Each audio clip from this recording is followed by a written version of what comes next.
Yo, what is up, everybody, and welcome back to a bag update for PGA Tour 2K21. It has been a while since I've updated the bag, and really it just comes down to the change in settings for the TGC Tours. Now that that has taken place, it is time to update the bag. Now, if you're not aware what has occurred on the TGC Tours, they are actually changing to a pro swing difficulty, and I will leave a link to that video just to go over all the changes down in the description below. But I have been testing out different golf bags, different drivers, 3-woods, irons, wedges, the whole 9 yards. I've tried out about 7 different sets of irons and wedges specifically, and I think I have the bag that I have most enjoyed and I think will be the best set of clubs to use for the TGC Tours, at least for what I'm looking to do with them personally. So in today's video, we're going to go over my entire bag,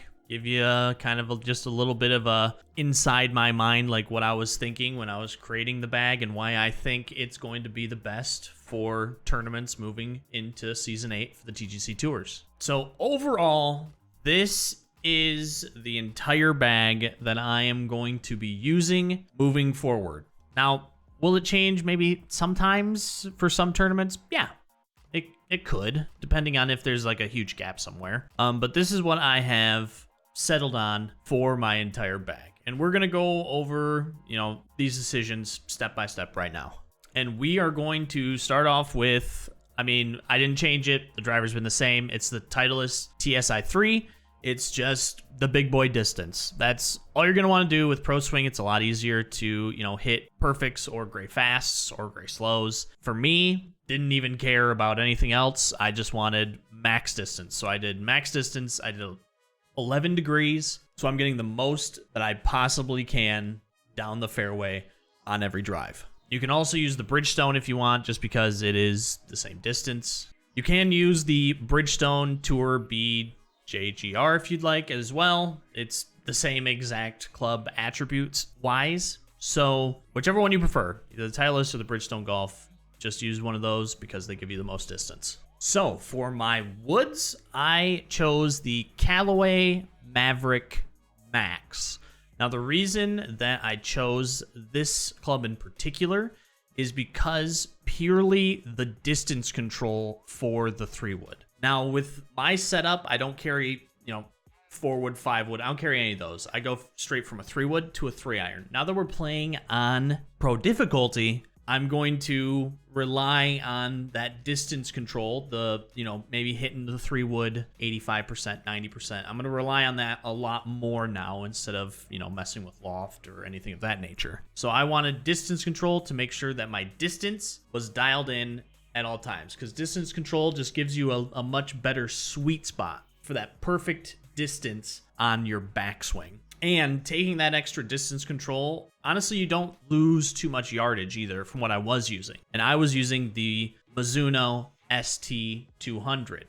So again, the swing plane was better, but I didn't care about any of that. I just wanted the most distance that I could get. So using the Maverick, you lose about, I think it's 4 yards on distance, but you get all that distance control so that you can hit a lot better partial shots with your 3-wood. So the Callaway Maverick Max is what I'm going to be using moving forward. The one iron that stayed the same in my bag, it will probably never come out of my bag, and that is the TGC Zero Sum 950. It's the longest hitting 3-iron in the game, and honestly, it's still probably the best recovery iron in the game, coming out of sand, light rough, heavy rough. It's phenomenal. I probably will never take it out, ever. It's probably going to be in there for every bag update. If I do any other bag updates, this club will be in there just because it's one of my favorite irons in the bag.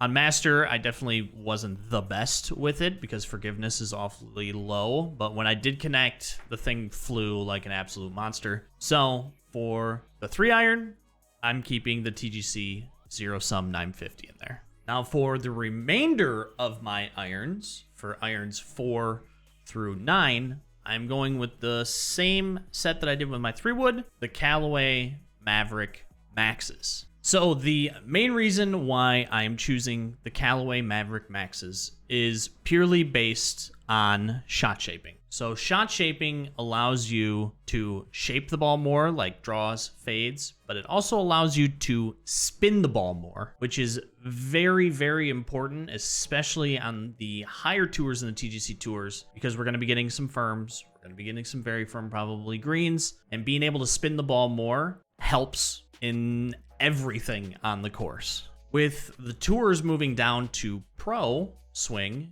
you can spin the ball a lot more without taking a big of a penalty. So on Masters, if you did like max spin, the thing would be really small for what you had to hit in order to get a good shot. You would red fast a lot, or gray fast a lot, or slows, whichever. But on the pro, it still shrinks, but you have a much bigger window, just because the tuning between pro and master is a little off, but you have a much bigger window to hit those shots. So you're able to spin the ball very well. And with that being the case, I wanted the irons that had the most shot shaping possible. And the good thing about these is they don't lose a ton of distance. The distance is actually still very good on these irons. So while I sacrificed some distance from what I was using, I'm gaining it in shot shaping by a lot. Now, if the Callaways, you don't want to use them, the Wilson staff model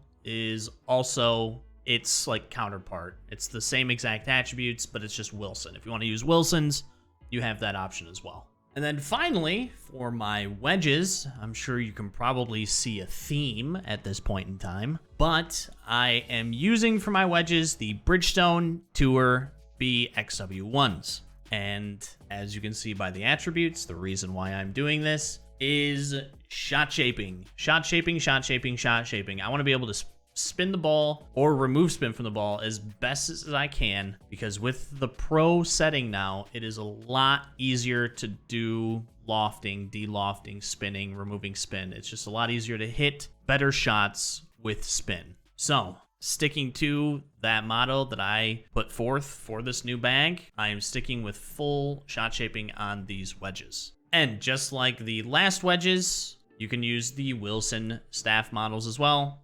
It's the same exact stats, it's just Wilson. But for the wedges, I actually do have a runner-up. Now, if you're not spinning the wedges as much, and you get into a situation where you're hitting a lot of partials, which is going to happen. You're going to hit partials on like splashes and pitch shots and things of that nature. If you're having trouble hitting that distance on those partial shots with your wedges, my runner-up is actually the Callaway Jaws MD5s. And the reason why I like these is you don't lose a lot of distance. The shot shaping does go down, but you're still able to spin the ball very well.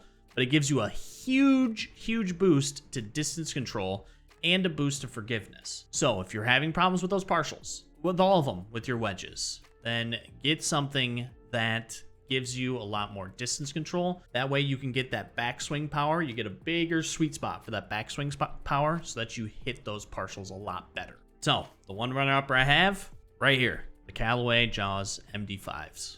And that is the entire bag. As you can see on the right, you know, the distances are actually lined up very well. They just steadily incline all the way to the 3-wood, which is a big difference, which is going to happen.